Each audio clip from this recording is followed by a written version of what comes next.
Desde el versículo 1 en adelante.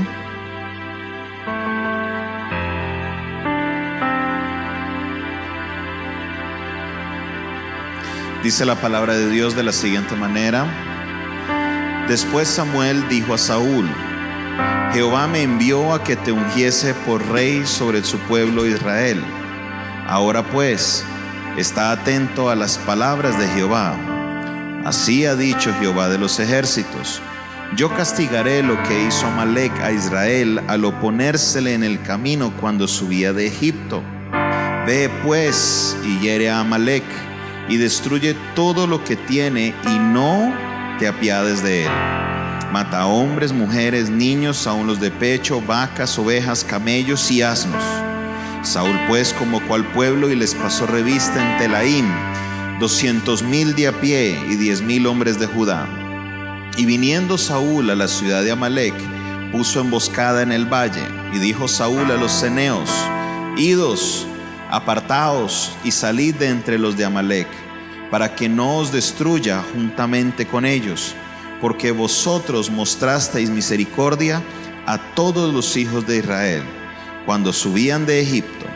Y se apartaron los ceneos de entre los hijos de Amalec, y Saúl derrotó a los amalecitas desde Avila, que llega hasta Sur, que está en el oriente de Egipto. Y tomó vivo a Agag, rey de Amalec, pero a todo el pueblo mató a filo de espada. Y Saúl y el pueblo perdonaron a Agag y a lo mejor de las ovejas y del ganado mayor, de los animales engordados, de los carneros y de todo lo bueno, y no lo quisieron destruir, mas todo lo que era vil y despreciable, ¿qué hicieron? Destruyeron. Pueden tomar asiento.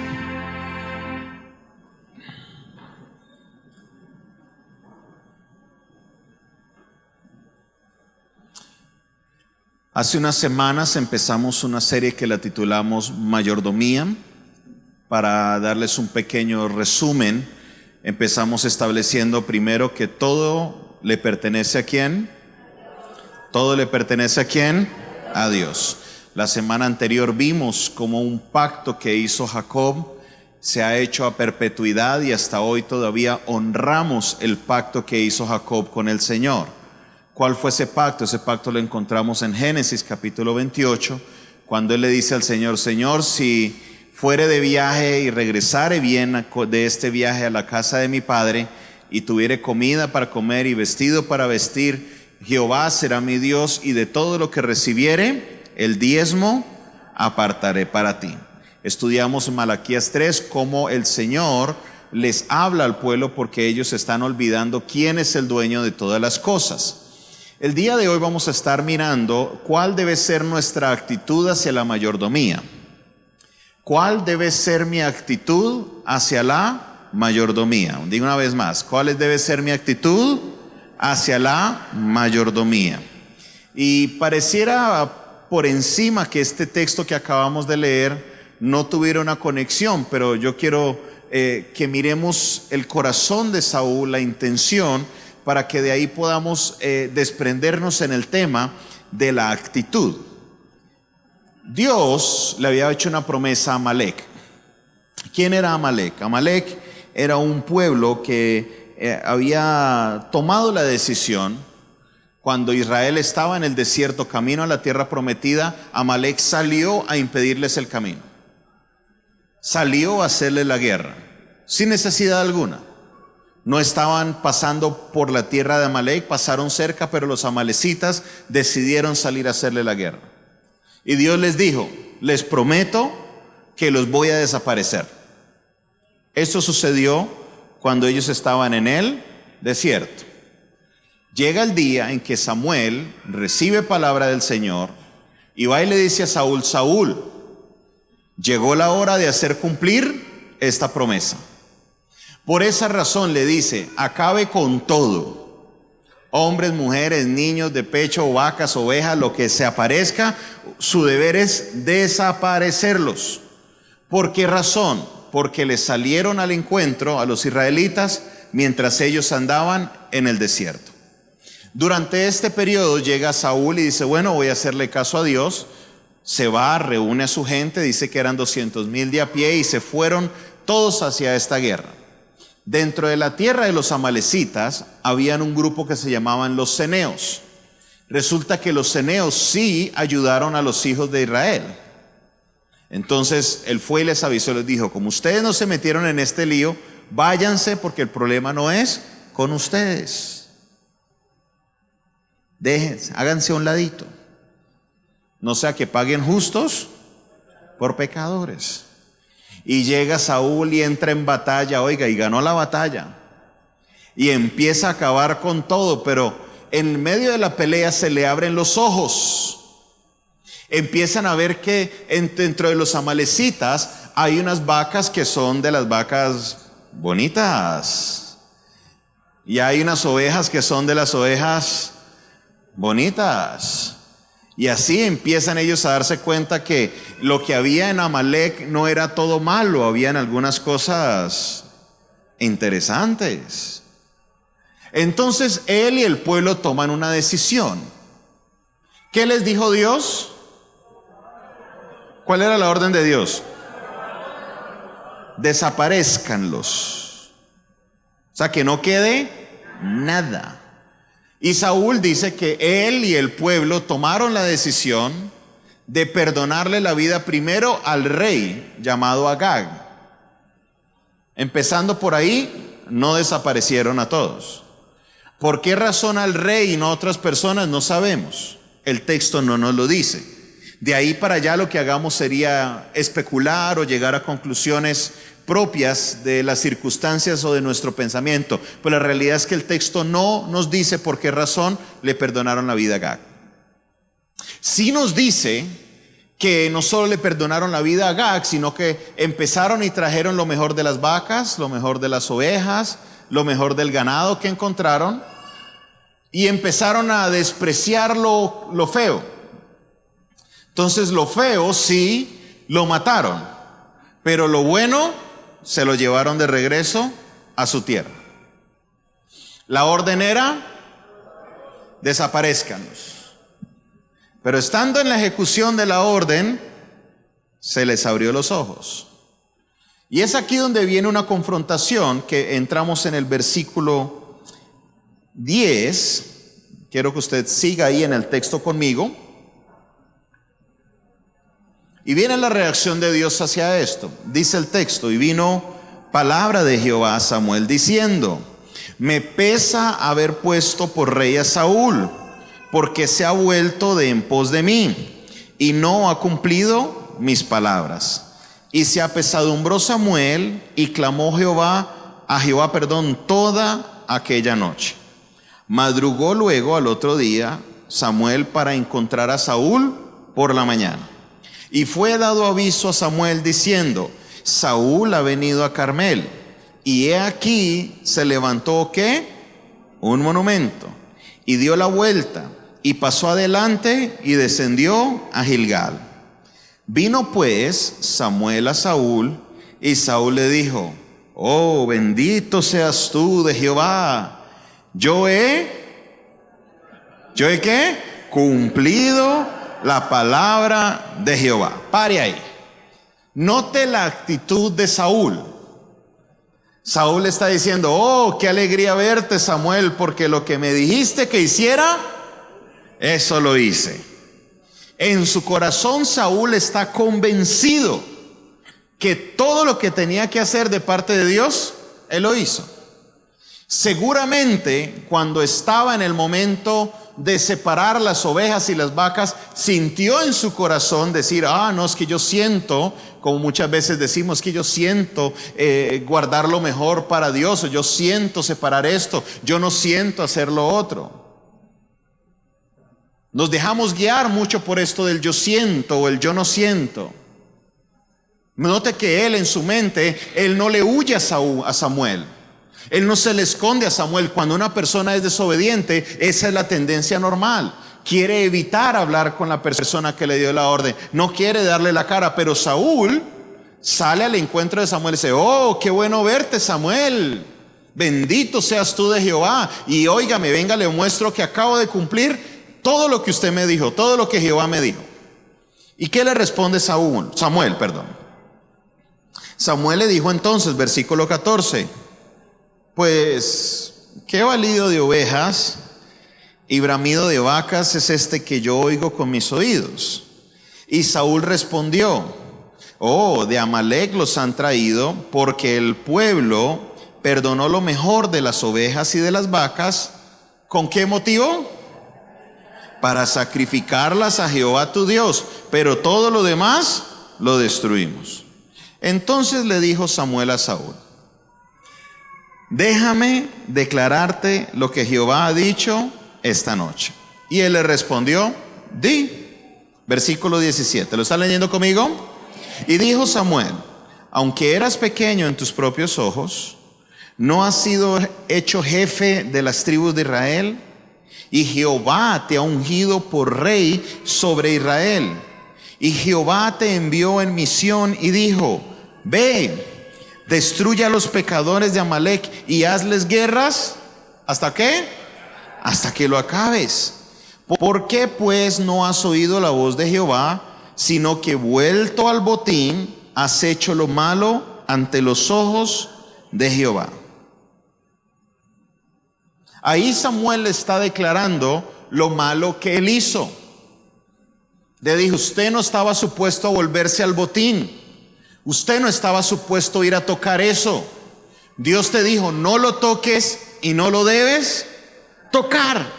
Tenías que acabarlo. Y note la respuesta de Saúl.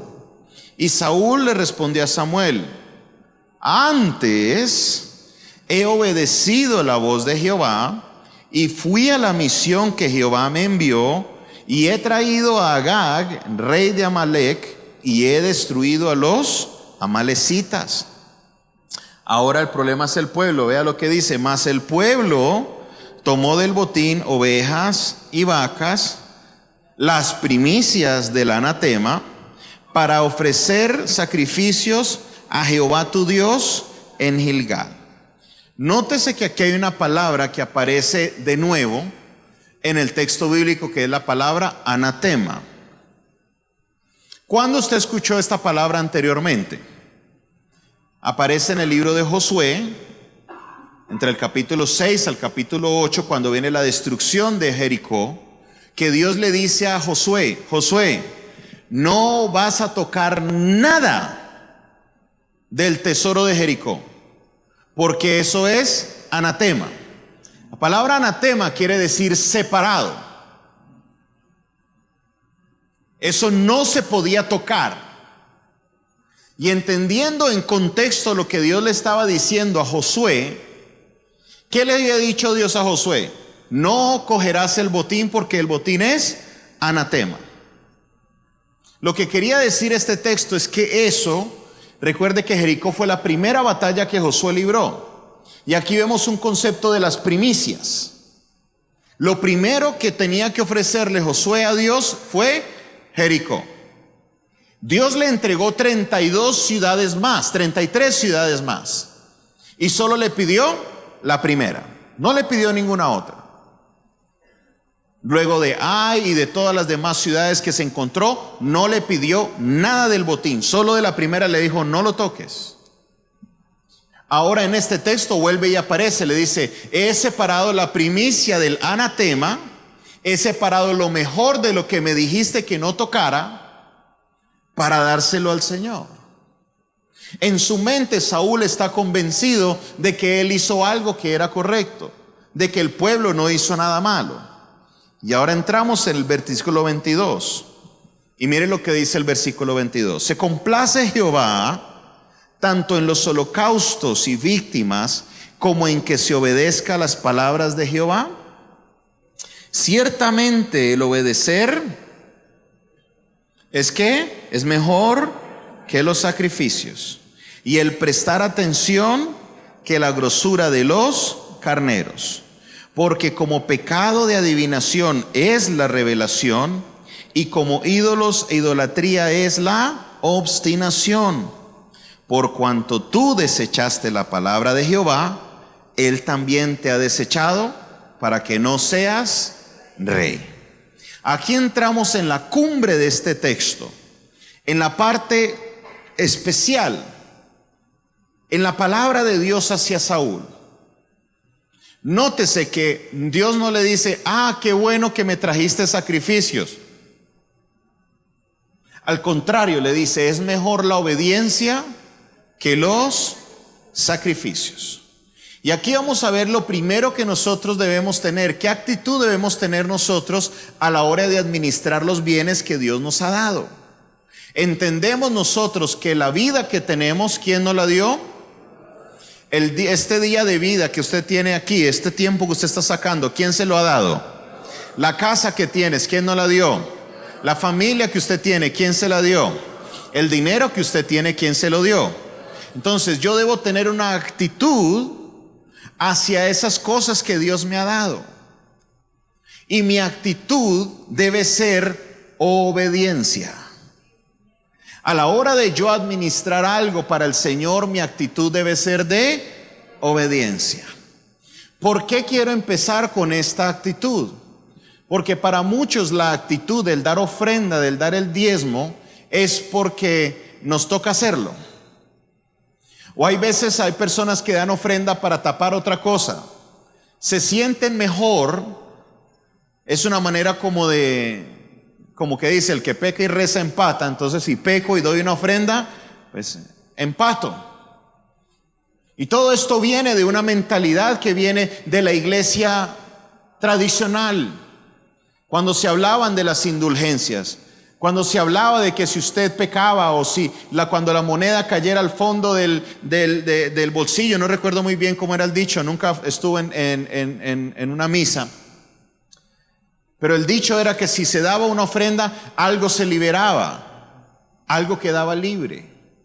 Y muchos llegamos a los pies de Cristo y aún tenemos esa mentalidad. Que si he cometido pecado, si he hecho algo malo, si presento una ofrenda, yo sé que Dios va a estar más tranquilo. Entonces voy a dar una ofrenda grande para que, ya yo me siento mejor. Porque le di algo al Señor y con eso ya yo creo que ya se tapó lo que hice. ¿Qué error tan grande tenemos al tener esta actitud? Porque la Biblia claramente nos dice que lo que nos limpia de pecados es la sangre de Jesucristo. Y usted la sangre de Jesucristo no la puede comprar con todos los millones del mundo. La sangre de Jesucristo fue dada a nosotros por el Padre Celestial, por medio del sacrificio de su Hijo. Y todo aquel que quiera pedir perdón de pecados, lo que debe hacer es confesar su pecado y apartarse de él. Y dice la palabra, alcanzará misericordia. ¿Alguien puede decir amén?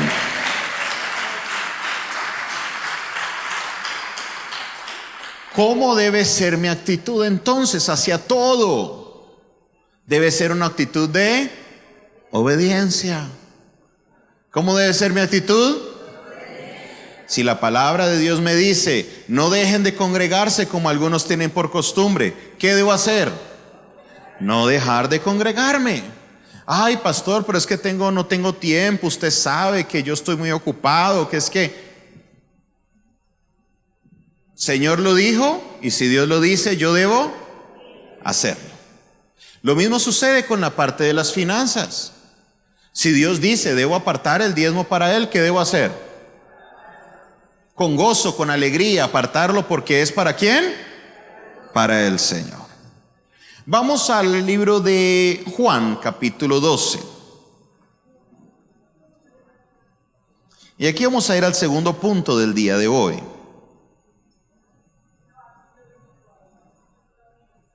Evangelio según San Juan, capítulo 12. Y vamos a leer desde el versículo 1 en adelante.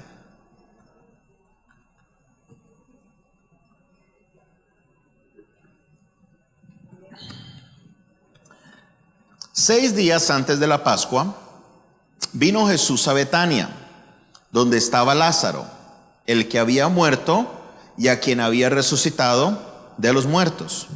Y le hicieron allí una cena. Marta le servía y Lázaro era uno de los que estaban sentados a la mesa con él.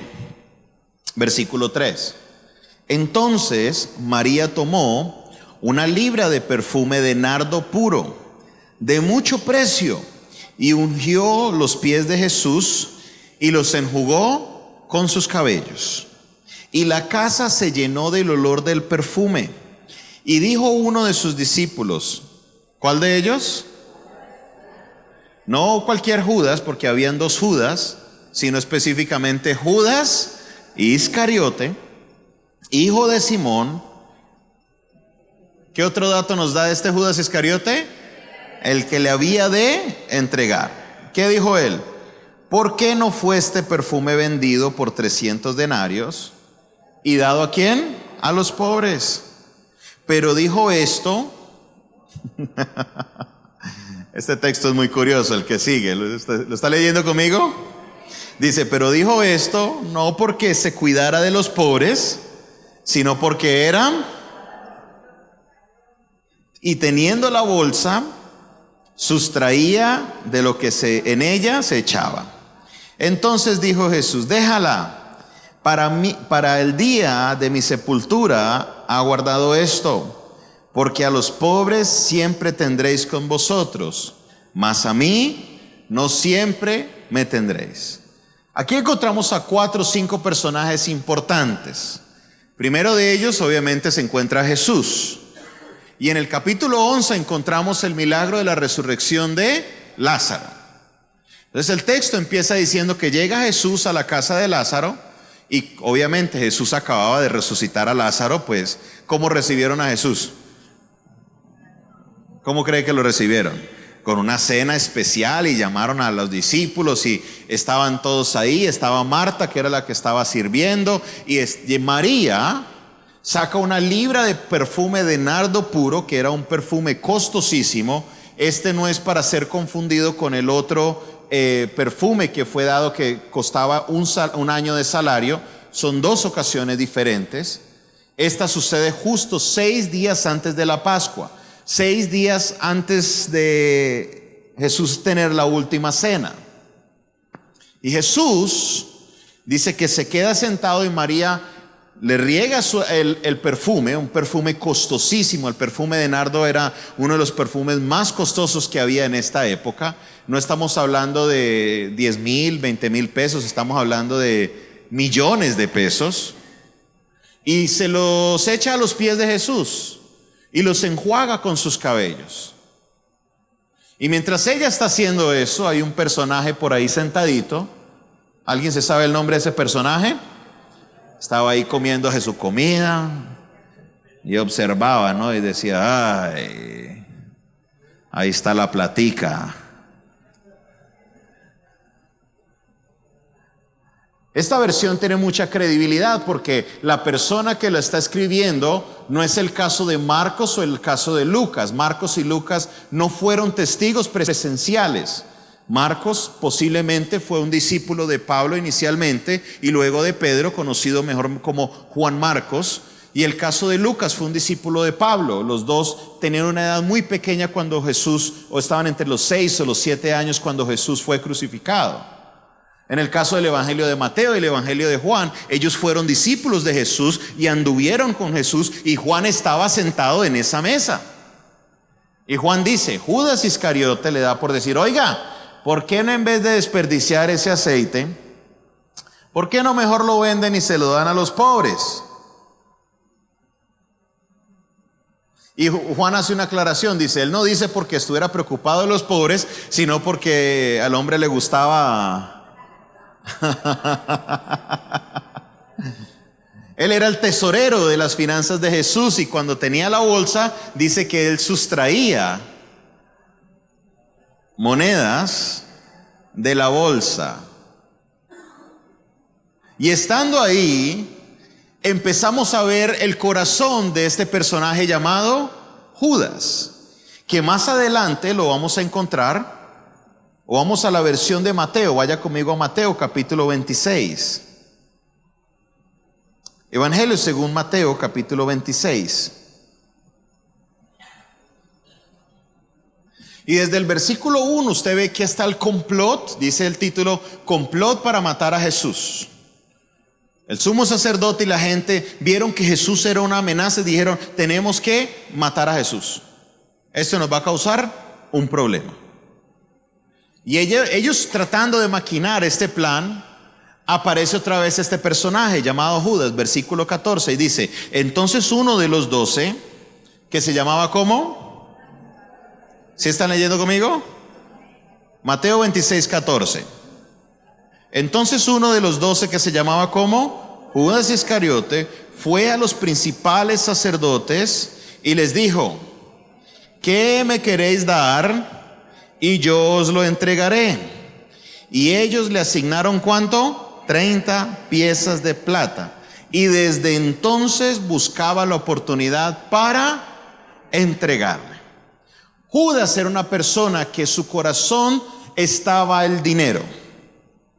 Desde el comienzo se posicionó y Jesús lo hizo a cargo de las finanzas. Él era el tesorero del ministerio de Jesús.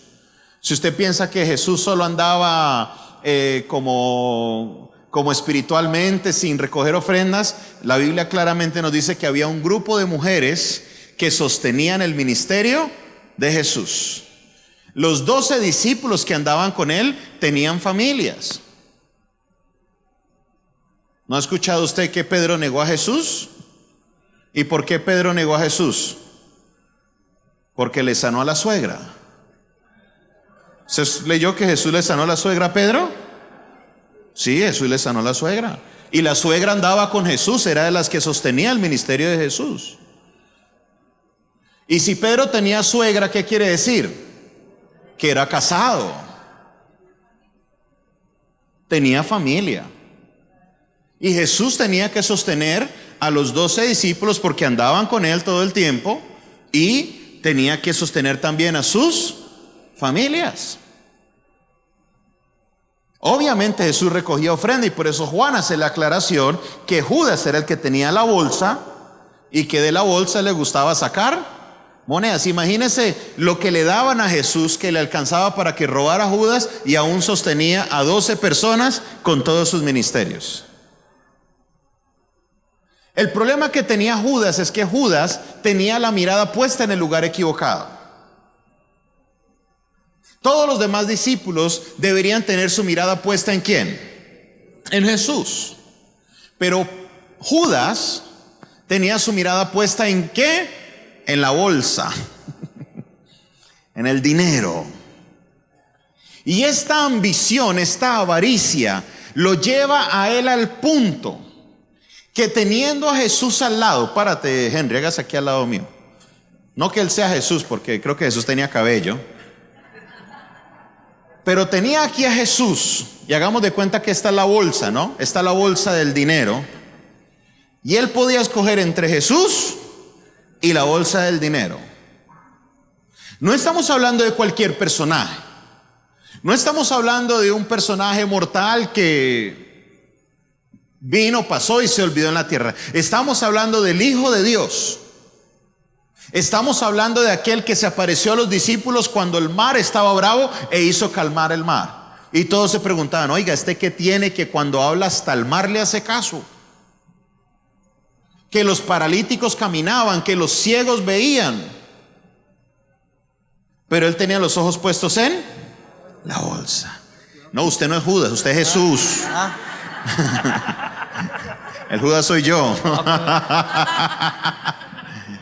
Y yo podía escoger entre Jesús o la bolsa. ¿Y qué escogió Judas? La bolsa. Gracias. Escogió la bolsa por una relación íntima con Jesús, cosa que Juan no hizo. Dice la Biblia que Juan se recostaba al pecho de Jesús. Juan era el discípulo amado. Pero Judas tenía su mirada puesta en el dinero. Para él el dinero era más importante que su relación con Jesús. Y desafortunadamente el espíritu de Judas está muy metido en la iglesia. Que muchas veces escucho comentarios de personas diciendo: ¿para qué se gastan tanto dinero en eso? Deberían recoger una ofrenda y dársela mejor a la gente pobre de la ciudad. ¿A quién le suena ese discurso a usted? ¿Le suena parecido a algún discurso que acaba de leer? ¿Al discurso de quién?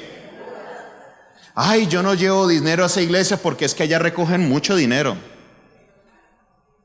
¿A quién le parece, a usted quién le parece ese discurso? ¿Al de quién se parece? Al de Judas. Oiga, en vez de ustedes estar comprando sonido nuevo, plataforma nueva, ¿sabe hasta dónde llegaron los comentarios que he escuchado? Del agua que utilizamos en la piscina para el bautisterio. Tanta agua desperdiciada, ¿cuánta gente podríamos ayudar? ¿A quién se parece ese discurso? Al de Judas. Igualitico. Y una persona que tiene esta clase de discurso está en la posición que está Judas, que su mirada está puesta en el lugar equivocado. Porque aprendimos nosotros que cuando damos una ofrenda, que cuando damos un diezmo, usted no me lo está dando a mí. Espero que no. Usted se lo está dando ¿a quién? A Dios. Y cuando mi mirada está puesta en Dios, hago las cosas por las motivaciones correctas. Hago las cosas como lo vimos al comienzo, por obediencia. Pero cuando estoy mirando en qué área critico a la iglesia, especialmente en las finanzas, tanta cosa que se gastan, tanto dinero que entra, tanto no. Hay unos que se vuelven hasta autoadministradores del diezmo. No, yo no voy a diezmar a la iglesia. Yo voy a comprar mercados y se lo voy a dar a los pobres. Es lo mismo que hizo Saúl. Cogió lo que le pertenecía a Dios y sacó que porque iba a hacer sacrificios para Dios. Eso no lo sabemos en realidad, porque después él dice: admito que he pecado. ¿Por qué? Porque se tocó algo que le pertenecía ¿a quién? A Dios. ¿Cuál fue el final de Judas? Mateo capítulo 27, versículo 3. Solo una hojita después, o posiblemente la misma hoja. Entonces Judas, el que le había entregado, viendo que era condenado, refiriéndose a Jesús, devolvió arrepentido las 30 piezas de plata a los principales sacerdotes y a los ancianos, diciendo: yo he pecado entregando sangre inocente. Mas ellos dijeron: ¿qué nos importa a nosotros? Allá tú. Ese no es parafraseado mío, así lo dice el texto, ¿no? Allá tú. Y arrojando las piezas de plata en el templo, salió y fue y se ahorcó. Los principales sacerdotes, tomando las piezas de plata, dijeron: no es lícito echarlas en el tesoro de las ofrendas, porque es precio de sangre. Y después de consultar, compraron con ellas el campo del alfarero para sepultura de los extranjeros, por lo cual el campo se llama hasta el día de hoy campo de sangre. Así se cumplió lo dicho por el profeta Jeremías cuando dijo: y tomaron las 30 piezas de plata, precio del apreciado, según el precio puesto por los hijos de Israel, y la dieron para el campo del alfarero, como me ordenó el Señor. Este espíritu de Judas me lleva a tomar decisiones erróneas, me lleva a tomar decisiones equivocadas. Algunos teólogos dicen que era posible que Judas se hubiera arrepentido. Después de haber pasado lo que pasó, él se podía haber arrepentido.